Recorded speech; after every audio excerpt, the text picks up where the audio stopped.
Hormuz প্রণালী পৃথিবীর সবচেয়ে গুরুত্বপূর্ণ একটি জলপথ, যার উপর নির্ভর করে পুরো বিশ্বের তেলের বড় অংশ।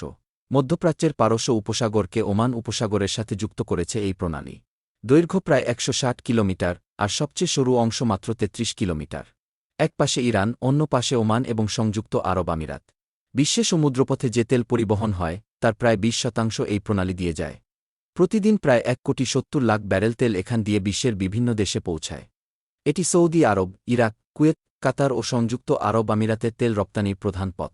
এ কারণেই অনেক বিশেষজ্ঞ হরমুজ প্রণালীকে বলেন বিশ্ব অর্থনীতির শ্বাসনালী। এই প্রণালীকে ঘিরে দীর্ঘদিন ধরে উত্তেজনা চলছে, বিশেষ করে ইরান ও আমেরিকার মধ্যে। মধ্যপ্রাচ্যে ইসরায়েল ও ইরানের সংঘাত বাড়লে এই প্রণালীও ঝুঁকির মুখে পড়ে। ইরান বহুবার সতর্ক করেছে, যদি তাদের উপর বড় আক্রমণ হয় তারা হরমুজ প্রণালী বন্ধ করে দিতে পারে। যদি কখনো এই পথ বন্ধ হয়ে যায় তাহলে বিশ্ববাজারে তেলের দাম হঠাৎ করেই কয়েকগুণ বেড়ে যেতে পারে। এই কারণেই আমেরিকা সহ অনেক দেশের নৌবাহিনী এখানে নিয়মিত টহল দেয়, যাতে তেলবাহী জাহাজ নিরাপদে চলাচল করতে পারে। একটি মাত্র সরু জলপথ, কিন্তু তার উপর নির্ভর করছে বিশ্বের জ্বালানি সরবরাহ ও অর্থনীতি।